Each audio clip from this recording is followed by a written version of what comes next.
Hello, everybody. Welcome to Brian's sermon. I'm so excited to be with you today over the platform of Facebook and YouTube. What a blessing, right? I wanted to share out of the book of Acts today. I started last week on a 4-part series, The Church. And in Acts chapter 2 is really the beginning of the dispensation of the church. And last week we talked about the promise, which was the Holy Spirit, one of the greatest gifts ever given. And today we're going to pick up in verse 14 of the beginning of Peter's sermon, the first Christian sermon, if you will, recorded. And after we're at about 50 plus days since the crucifixion. So a lot of stuff is going on at that known time, I'd imagine. Politically, probably a lot of combobulation, a lot of political chaos, social chaos. A lot of people were, especially the followers of Christ, I'm sure was still somewhat disheartened, confused, not sure. And so they needed hope. And they had a lot of questions. And there was this great experience happening, and Peter really took advantage of that opportunity to reach the entire known world at that time, because almost every part of the world was represented in Jerusalem at that time because of Pentecost and the big celebrations that were going on, and obviously the crucifixion. A lot of people were showing up there, I'd imagine. So there was a lot of people there. A lot of different parts of the world was there. And so I wanted us to quickly move on, and let's just read the word. And before we break the bread of life, let me pray. Father, I thank you for the word of God. Lord, I pray that everyone that is listening here now, even on this recording, God, as they hear the word being shared from the Holy Scriptures, anoint their minds to comprehend the truth that they may understand. Anoint their hearts to receive the revelation you have for them, God, that would change us and equip us and make us more like you. In Jesus' name, amen. So, we're going to pick up in verse 14 as I read. But Peter, standing up with the 11, lifted up his voice and said unto them, Ye men of Judea, and all who that dwell at Jerusalem, be this known unto you, and hearken to my words. For these are not drunken, as you suppose, seeing it is only but the 3rd hour of the day. But this is which was spoken of the prophet Joel. It shall come to pass in the last days, saith God, I will pour out my spirit upon all flesh, and your sons and daughters shall prophesy, and your young men shall see visions, and your old men dream dreams. And on my servants and my handmaidens I will pour out in those days of my spirit, and shall prophesy, and I will shew wonders in heaven above, heavens above, and in signs in the earth beneath, blood and fire and vapor of smoke. Then the sun shall be turned into darkness, and the moon into blood, before the great and notable day of the Lord. Verse 21. And it shall come to pass, that whosoever shall call upon the name of the Lord shall be saved. And so let's just take a quick look through here as I break this down, and just share what I feel the Holy Spirit is sharing through me as his humble servant. I'm simply the conduit of the message. Something I noticed is that he stood up with the 11. So I'm not a grammatical expert here, but from what I understand, that the 11 was standing with him. 12 of them were all standing up. Peter, I'm sure, was probably in the forefront or had some prominent position amongst the 11 because he was preaching, but they're all standing up with him. And so I see a principle here that is outlined throughout Scripture, is that we never go alone, if all possible. This journey we're on as soldiers of Jesus Christ is something that we do as a family. We don't go alone. So don't be a loner. Be careful when you're preaching the gospel and you're on the front lines, because that's when you're preaching the gospel, you're on the front lines. And the enemy is not going to like it, and he's going to take you out. So that's why I think you always need to have people with you. So the 11 was supporting Peter. And because, smart sheep stay with the herd. Hebrews 10:25 encourages us, do not forsake the assembly. We must assemble together. We must have fellowship together. We must be a family. And then they were in one accord, as we read last week in the first part of the first verse of chapter 2. Forgive me. That they're in one accord. Let's take a look at this, and I'm just going to, hopefully I can break this down simply to you. And that, what does that look like? What does it mean, be in one accord? What does it actually practically look like? If you walked into a fellowship, you walked into assembly, could you say, wow, these guys are in one accord? Well, one of the things I would definitely be looking for is they would be long-suffering. Long-suffering is you love somebody even when it hurts and when it seems to be just going on and on. Long-suffering. 1 Corinthians 13 describes love. And one of those is long-suffering. You need to suffer along with people. You need to continue loving them no matter what. It's not about what you can get out of it, but it's what you're giving them. The fruits of the Spirit, gentleness. We need to be gentle with one another. We need to be kind to one another.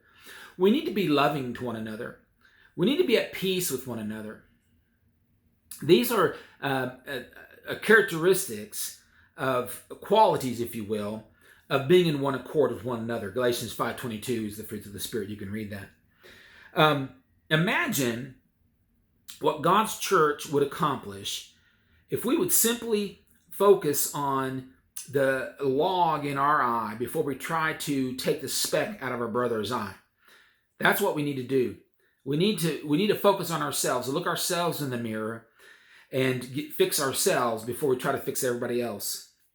And when Peter stood up and he began to preach, he preached the word of God. He went right back to an Old Testament passage, one of the great prophets, Joel, and he quoted Joel. So I find that quite interesting as well, because we have to be cautious, especially nowadays. There's a lot of charismatic preachers out there. I mean, I can get pretty charismatic myself, especially when I'm preaching the gospel. I'm a charismatic guy anyway. You can take me to a sporting event, and I get all kinds of charismatic, especially when I'm rooting for my team. And there's no better place or no better person to get excited about than Jesus Christ and the church. But anyway, I digress.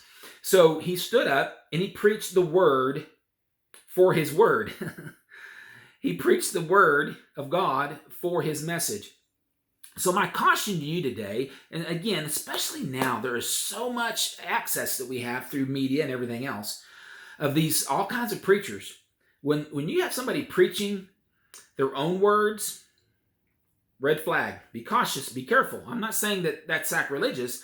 I'm just saying if they're preaching their own words, be cautious. Because I find it very interesting that Peter here stood up, and Peter's charismatic. Boy, that guy gets fired up, and he pulled the sword out and chopped that dude's ear off there in Gethsemane. All right, he stepped out of right in the middle of a storm, steps out of a boat, walks on water. Right? I mean, he told Jesus, don't just wash my feet, wash all of me. I mean, he's just one of those guys, right? So he can get charismatic, but he went to the word. So he quoted Joel 2. And so I think we have to take a moment here and just kind of look at what we have to do as Christians, I believe. And that is 2 Timothy 2:15. I'm sorry I'm stuttering. Please pray for me. We need to be workmen and not to be ashamed and rightly dividing the word of truth. So workman is a laborer. In other words, you go to work, you're going to sweat. It's going to take effort for you to get into the Word of God and dig out the truth. The rabbis, when they would transcribe Scripture, they called it the white fire. That is the meaning behind the Scripture. In other words, the holy anointing, the breath of God. And so we need to labor. We need to work hard at understanding the Scriptures and truly know that we understand it. James says, be doers of the word, not hearers only, deceiving yourselves. So we need to be doers of the word, not hearers only. Which means we need to hear, but don't hear only. But also study and get the word and understand the word yourself. And so but when you labor, when you are a workman, when you start dividing the word of truth, don't do that out of a sense of duty, but of a relationship. Because you want a deeper You want to know God deeper and deeper. And the deeper you know God, which means, you're deep, means your roots are going down, right? And so when the storms of life come and beat up against you, the more deeper you're in the Word, the deeper your roots are, the greater you're going to be able to stand against that tribulation and trial, because they're going to come. You're maybe going through one right now as you're listening to me. And I would encourage you to find hope today and dig down deep and get your roots deep, get your relationship deep. So when those storms come and the trials come and the hardships come, that you're going to be able to withstand it. And so I encourage you to be ready and prepare yourself for those hard times. And then he talked about the last days, and he listed all these crazy stuff. Incredible stuff for sure. Golly, can you imagine the sun going dark? You imagine the moon turning into blood. You imagine smoke and vapor and all kinds of crazy stuff that he talked about here. But what is the last days? What is the last days? Saith God. He'll pour out his Spirit upon all flesh. So the Spirit was being poured out here in Acts 2. And the $1 million question is that word last days. John the Baptist ran around over, 3,000 years ago. His message in the wilderness was repent, for the kingdom of God is at hand. Repent, for the kingdom of God is near. And that was over 3,000 years ago. The Bible tells us that God sees a day as 1,000 years and 1,000 years as a day. Time does not exist in eternity.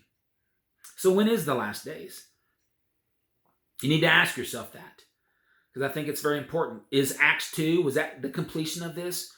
Did the last day start in Genesis 1:1 when he was hovering over the deep darkness and in 6 days he created the earth? Was the end days started then? Was those last days?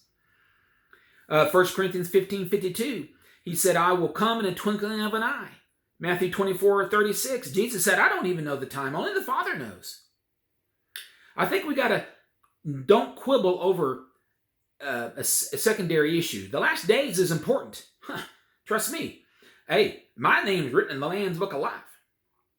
I am born again. My geographical location is eternally changed.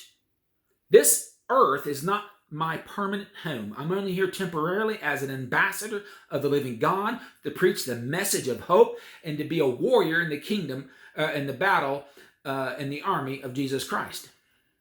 That's what I'm sitting here for.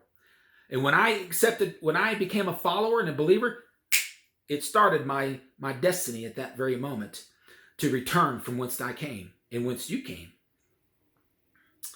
And so that's why I think a lot of people are sad and disillusioned, because their eternal compass is off. And so if we are in the last days, do we anticipate this outpouring?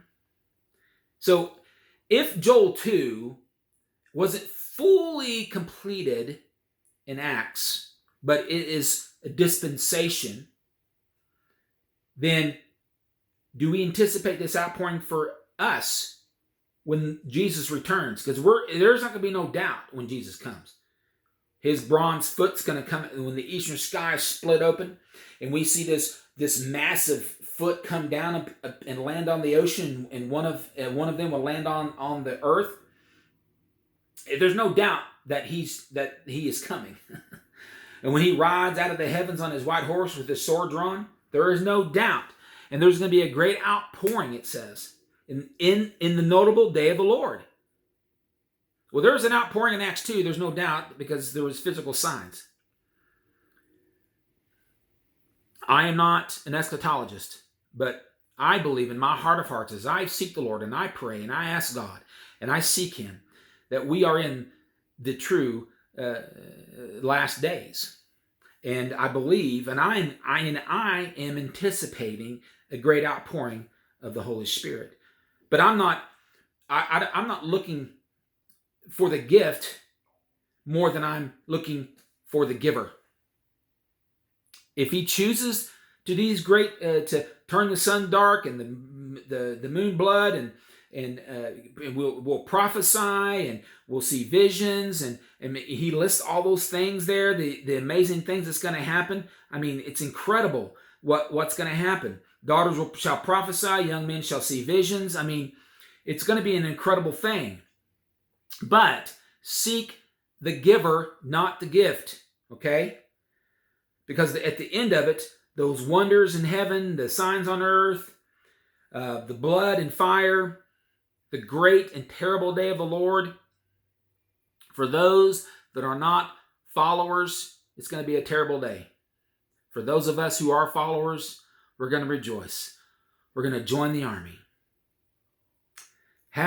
So my question I leave with you today, has Joel 2, in this prophetic message, has it been completely fulfilled?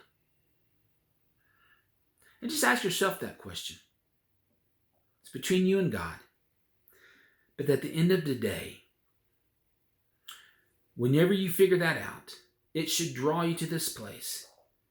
And that what shall come to pass, that you would call upon the name of the Lord and be saved. And I would encourage you to do that today.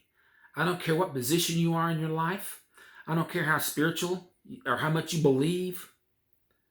Because I earnestly am beseeching you that it's beyond even that. Call upon God today and be saved. You know, I am not a sinner any longer. Wait. I sin and I fall short of his glory. But my geographical location has permanently been changed. My name is written in the Lamb's Book of Life. And so my position is now heavenly. But I do sin and I do fall short of the glory of God. So I need to call upon God daily. I call upon God daily. Salvation is already done in me. It's a free gift. Saved is something that I will strive for daily, not dutifully, but because of my relationship with Him, I want to get deeper and deeper with Him. So don't get caught up in salvation as the free gift and shall be saved, and what He's calling us to do. They're speaking to unbelievers here, many of them. The 3,000 were added to the church during this sermon. They got saved. They had salvation. They had a salvation experience. But there's many believers, you guys, and the Holy Spirit speaking to you right now. He's convicting you even now that you are a believer, but not a true follower. Your roots are so shallow that every wind of doctrine blows, and you just kind of turn this way, and then you turn that way. Then you go down this religion and that religion. I'm speaking to you. Plant yourself on the solid rock and drill down deep into His Word and drill down deep in your relationship with Him. And call upon Him at this very moment that you might be saved from the tribulations and trials and hardships of life. Because those of us who are followers, when we go through those trials and tribulations, I go through them, I hit them, but they don't affect me.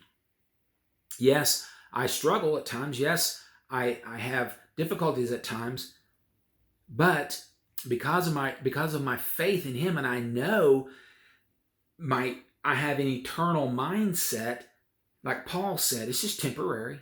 It's just temporary. I pray and encourage you today that you'll be blessed and highly favored in God. Thank you for listening. And be sure to subscribe to my YouTube channel. And please comment and share. I would love any constructive thoughts you have. And I would love to pray for you and encourage you in any way. So please comment and like and share. May God bless you, and may you have a blessed rest of the week.